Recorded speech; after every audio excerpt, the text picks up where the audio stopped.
రంగారెడ్డి జిల్లా అత్తాపూర్లో అక్రమ కట్టడాలను తొలగిస్తున్నారు అధికారులు. 400 కోట్ల విలువైన అనంత పద్మనాభస్వామి దేవాలయ భూమిని కబ్జా చేసి 4 ఎకరాల్లో నిర్మించిన షెడ్లను కూల్చివేస్తున్నారు దేవాదాయ శాఖ అధికారులు.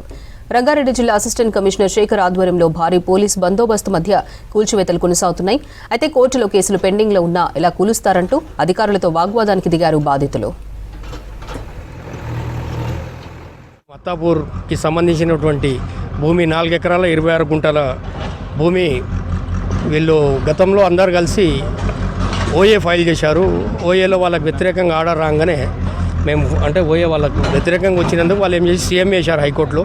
594 ఉత్తర్వుల ప్రకారం ఈరోజు ఈ ఇవిక్షన్ ప్రాసెస్ మొదలు చేశాము. ఆల్రెడీ మార్నింగ్ 7-8 o'clock వెళ్ళి స్టార్ట్ చేసినాం. సో వాళ్ళ ఇప్పుడు ఈ దేవస్థానానికి సంబంధించినటువంటి భూమిలో మళ్ళీ తొందరలోనే దీన్ని కమిషనర్ గారు పబ్లిక్ ఆక్షన్ పెట్టేసి లీజ్ ప్రపోజల్స్కి చేయడానికి కూడా ముందుకున్నారు.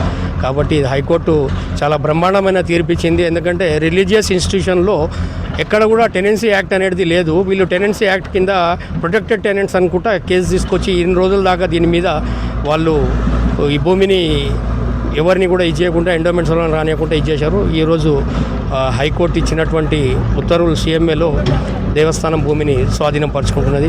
ఇలా మెయిన్ ముఖ్యంగా మీడియా పాత్ర కూడా చాలా ఉన్నది. అన్యాక్రాంతమవుతున్న ఈ యొక్క భూమిని చాలాసార్లు వీళ్ళు పేపర్ల ద్వారా మీడియా ద్వారా కూడా తెలపడంలో కూడా ఇది ఇలా స్వామివారు మీ అందరి ద్వారా మళ్ళీ వారి భూమిని వారు స్వాధీనం చేసుకోవడానికి హైకోర్టు నుండి ఉత్తర్వులు ఇచ్చినందుకు మేము అందరం ధన్యవాదాలు చెప్తున్నాం. మా కమిషనర్ గారు ముఖ్యంగా నిన్న చర్చించి ఇమీడియట్గా వెళ్ళిపోండి, go and take the position అని చెప్పేసి has given the directions.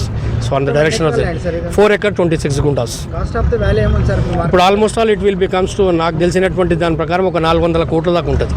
లేదు ఆల్రెడీ వాళ్ళ అడ్వకేట్కి కాపీస్ ముట్టిన తర్వాత వాళ్ళకి చెప్పుకున్నారు, అంతా జరిగింది. కానీ వాళ్ళకి ఏంటంటే వీళ్ళు మేము రాము అన్న ఒక ధైర్యంతో వాళ్ళు ఈ రోజు దాకా కూడా అట్లనే స్టాండ్ బైలో ఉన్నారు.